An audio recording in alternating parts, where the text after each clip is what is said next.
Hi Tim, nice for you to come on board. Hi Cecilia. So we're down at Point Chev, Larry's with me, and we're just going to do an update of what happened when I went over to my specialist, the new specialist over on North Shore. Just give a quick view. We're shrouded in fog today, and that's the Auckland Harbour Bridge in the distance. So it's really quite foggy, but it's also very pretty because the clouds sort of reflecting on the water. It's really nice actually, and the tide's well out. And there's Larry.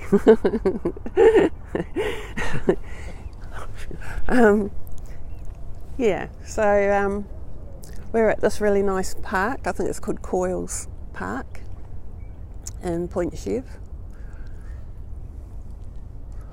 And it's a bit chilly. Hi Blaine. Yeah. So Larry and I were just going to have a chat about and let everyone know what's been happening.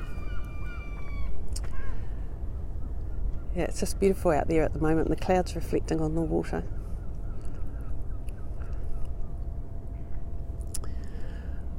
Very damp air. Very damp air. Okay, so first of all, I guess I want to just say to everyone how appreciative I am of all the prayers and thoughts and the money coming in. It's been quite overwhelming, and I'm really grateful. And grateful for Larry for setting it up for me, because he spent such a lot of time and effort and coming with me to the appointment. No, it's nothing. And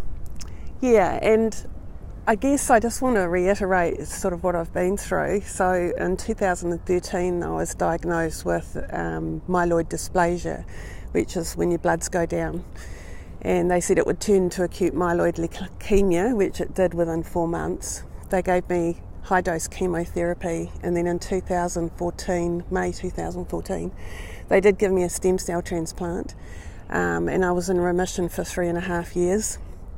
And unfortunately, a set of events sort of triggered my immune system to crash again, and the cancer came back. So they started me on, they said there wasn't a lot they could do, and they started me on Vidasa, which is injections in my stomach, which is more of a targeted therapy, but it's not a cure. And then the Vidasa, they were going to give me another stem cell transplant and stop the Vidasa, but at last minute they decided they weren't going to do another stem cell transplant. So I'm on the Vidasa again, but they said, my specialist said that it wasn't going to work. He didn't, because the cancer came back, he reckoned it wasn't going to work. So that's when I started looking at other things in clinical trials over in the States and in Australia. And so that's what we were looking at that stage. Mm-hmm.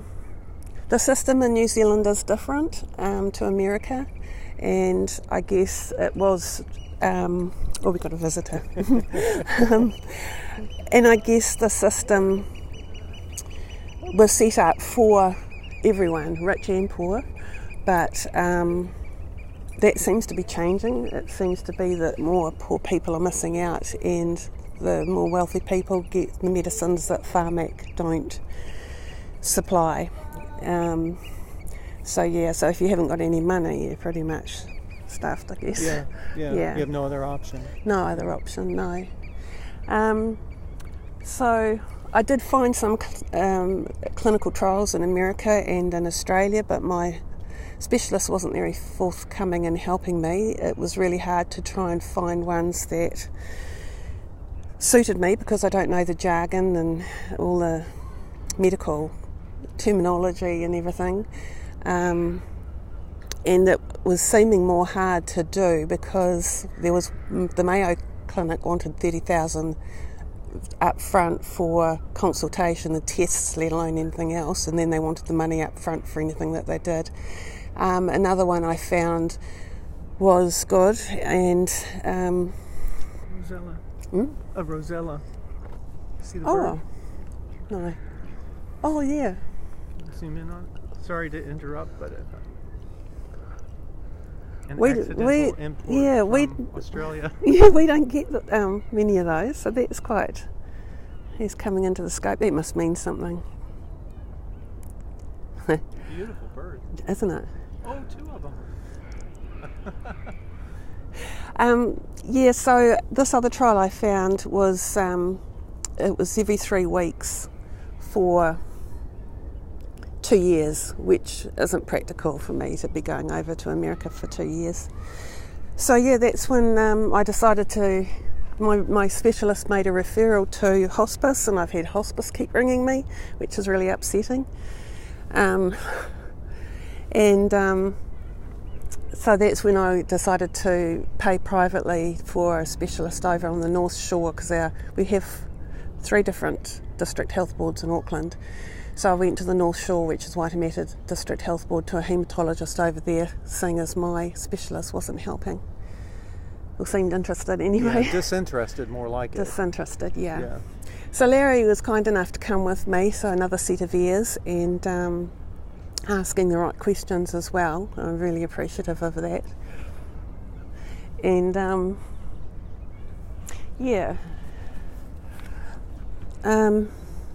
so about what happened, I guess, at the specialists. Do you want to help me with this, Larry? Yeah, sure.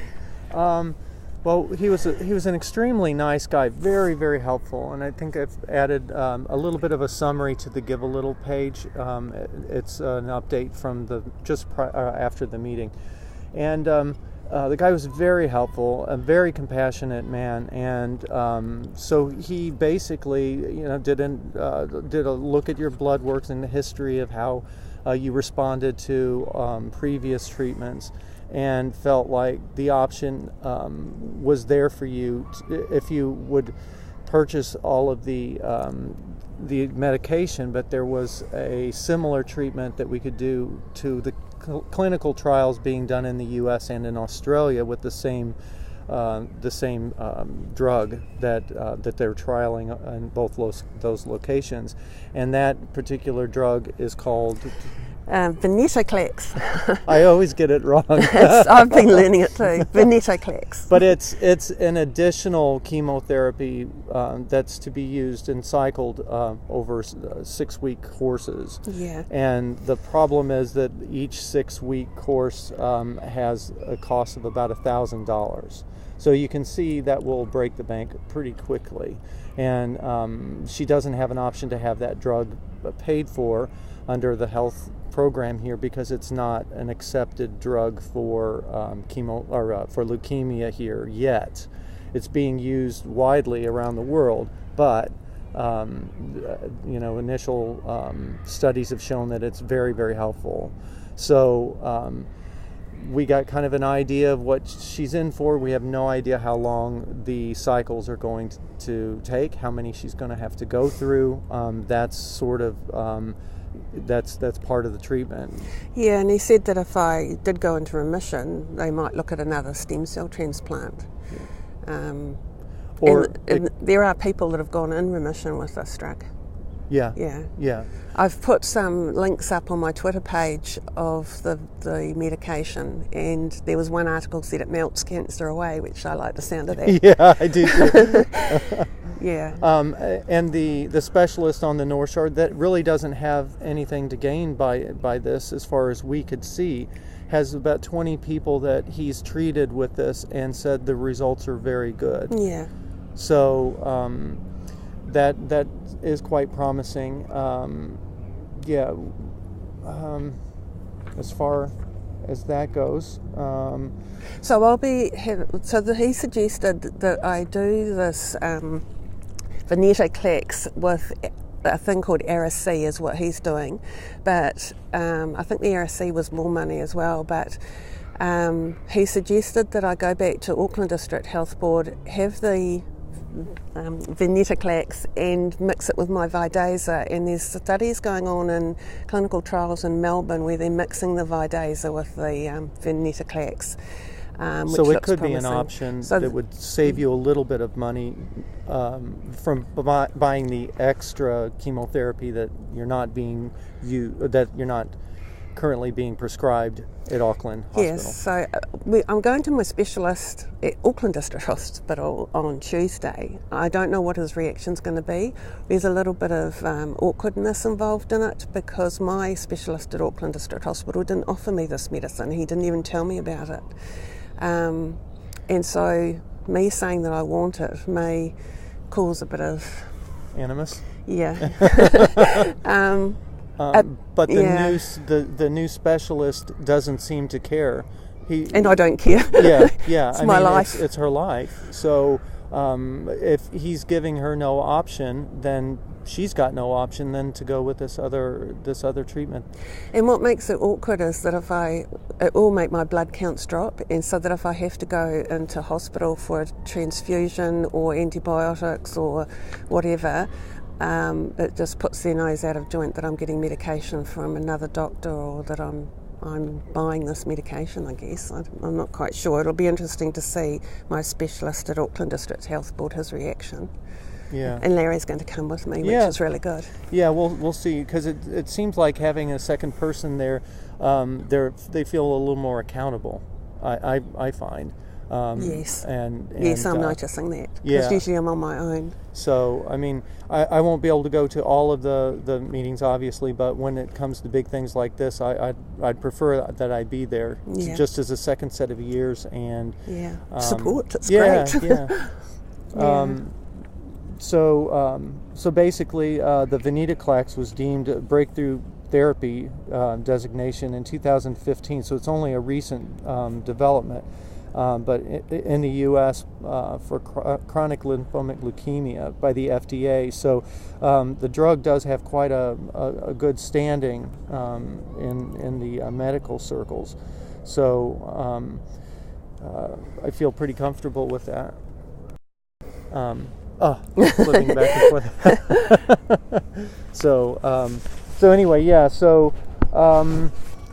It's not going to be an easy thing for Robyn to go through. It's going to crash all of her blood counts, and it's going to she's probably going to have to take ambulances to the hospital and things like that, and along the way, because it is a pretty nasty combination of chemicals that they're going to be putting into her body, but. The doctors and all of the indications that we have on the websites that we're seeing, that seems like a feasible option, especially since that would be, one of the possible clinical trials she could do overseas, but be handled here through the healthcare system, even though she's paying for it. So yeah.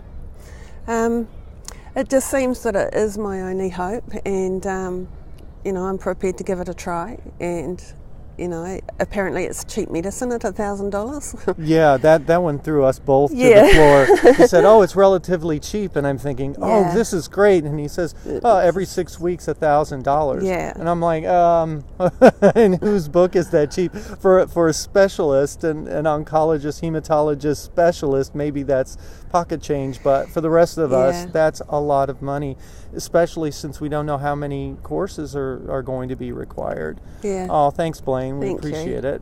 I do appreciate it very much. Yeah, Blaine's been very, very helpful in organizing and Jim, efforts. Yeah, and Mo as well. We want to thank Mo. Yeah. If she comes in here, watches the replay. Yeah. She's done an amazing amount of research. I'm sure she spent a ton of time. Yeah. Logistically, it would have been a nightmare with visas and travel costs and accommodation and it's... Yeah, and trying to find out this stuff is huge, and especially when you don't know some of the jargon and everything or how things work. It's a huge thing to go through and to try and find. Yeah. And the specialist was amazing at explaining to us what was going on in the blood work, and he had charts and everything, which her previous specialist didn't bother to do. So no, he's not bothered to do anything. yeah, exactly. And it makes you feel awful when they're not even trying. Right, and so at this other hospital, he was very knowledgeable of the trials that were going on and of the particular drugs, and I felt very positive after leaving there. I didn't know what to expect going in. We were kind of like, we were just kind of like a little numb walking in, but then walking out, we had a bit of a spring in our step, and thought, you have to pay additional money to go. Yeah, so even if, like, the doctor suggested I go and shift over to the North Shore, but that raises a whole heap of other issues and costs, higher rent for a start, and then it would make it easier to do things. But it's going to kind of depend on how our meeting goes on Tuesday and his attitude. If he takes... Yeah, oddly enough, where we were looking across the harbor in the first of this scope...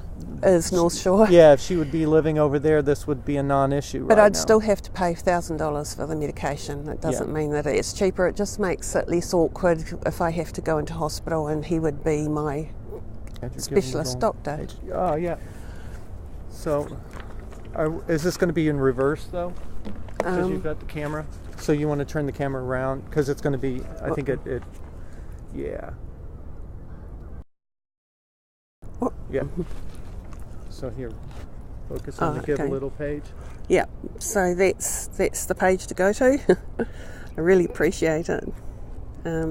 Yeah, she needs all the help she can get because we don't have a clue on how long it's going to take to go through the different cycles and the courses of this. So. Yeah, and every time I go over to the North Shore Hospital and see this guy privately, I have to pay. It was $450 for an hour, but that was for the initial consultation, so I don't know how much it's going to be, maybe half that.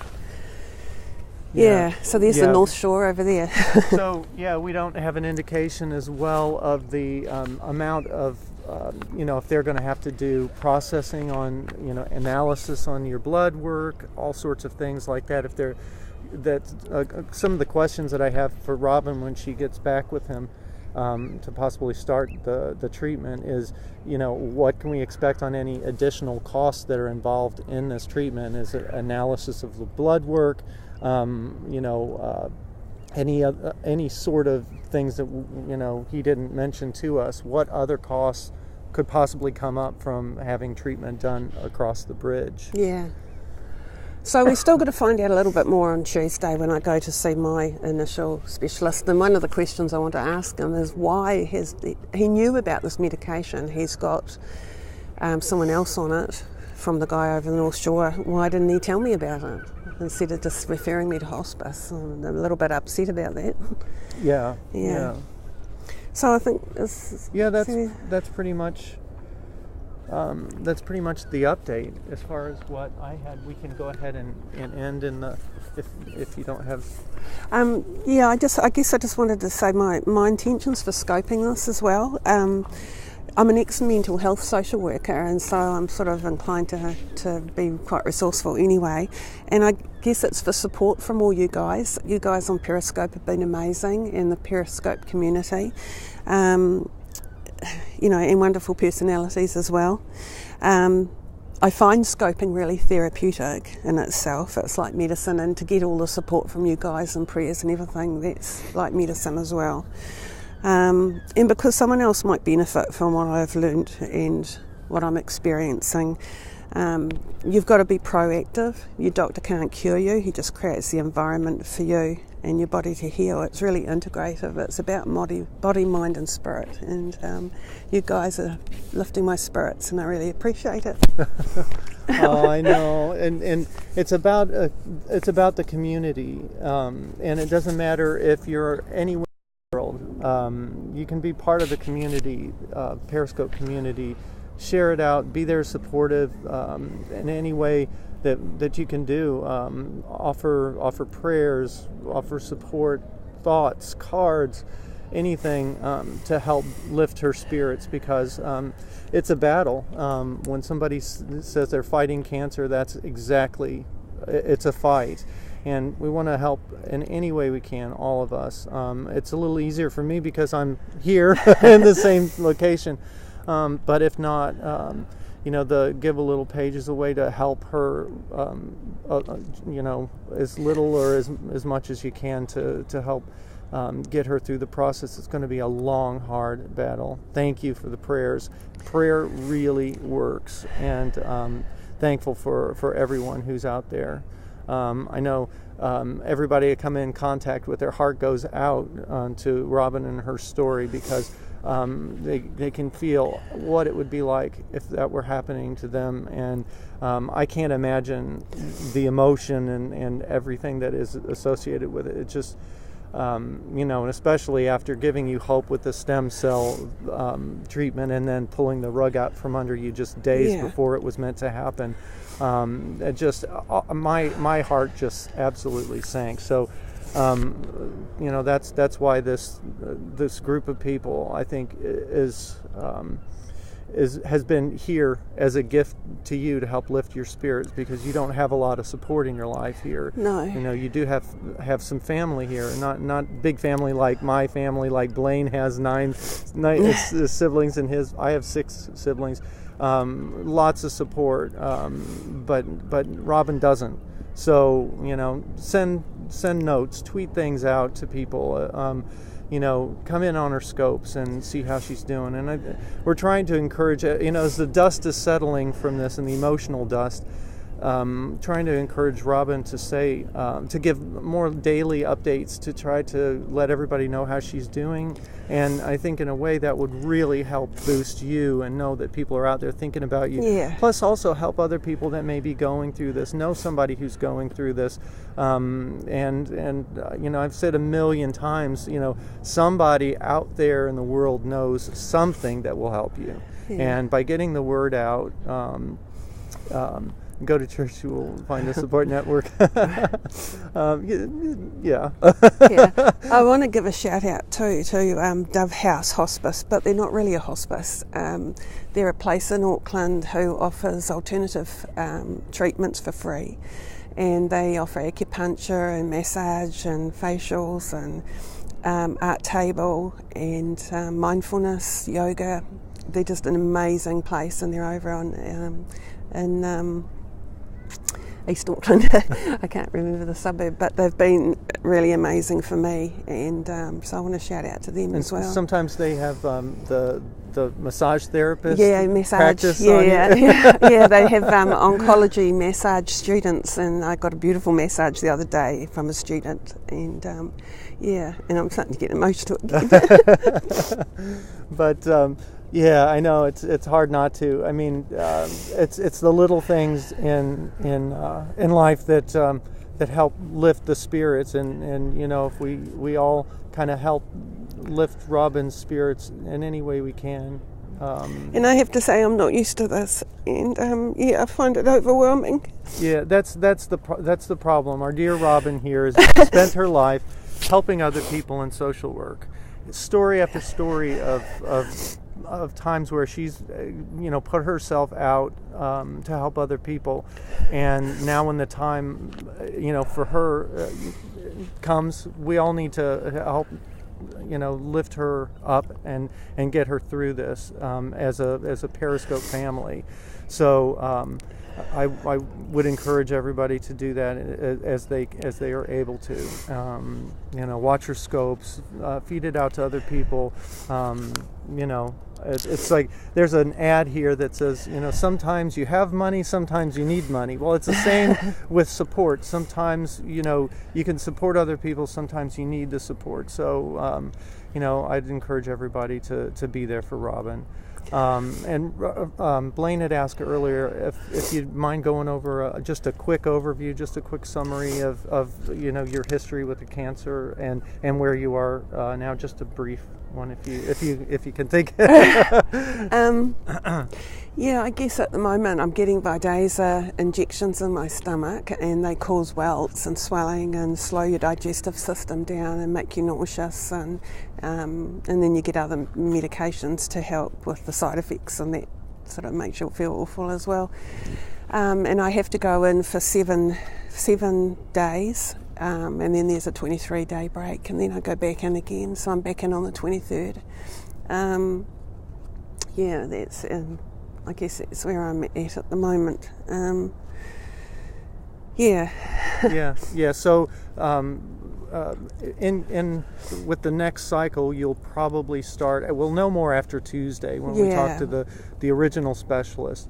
I'm gonna try to see if there's a good reason why they can't get that drug. If they can get it in North Shore, why can't they get the drug in Auckland to trial it out? But at this point in time, I don't know how the two doctors are going to work together. Yeah. But we can give an update after that. I'll put it on the Give a Little page. What we'll do, I'll put this out here. So focus in on the page. Go back to this again. So then on our next cycle on the 22nd, did you say? The 23rd? 23rd. 23rd. We may... they may decide to start the chemotherapy, the new chemotherapy, because they're used together in the same cycle, right? Yeah. So, but the new therapy is an oral, so it's a pill, so it won't require going to the hospital for injections like the Vidasa does. If I went on the RSC that he wanted to put me on, I'd have to inject myself, and I don't think I'm that keen on that. I don't think, it doesn't sound like me. No. Yeah. Anyway. So thank you guys. I really appreciate the help and support and prayers. And I think with that we'll just say goodbye. Thanks everyone. Yeah, thanks, and really appreciate it. Appreciate the support. Robyn needs it. Okay. Thanks. Bye. Bye guys.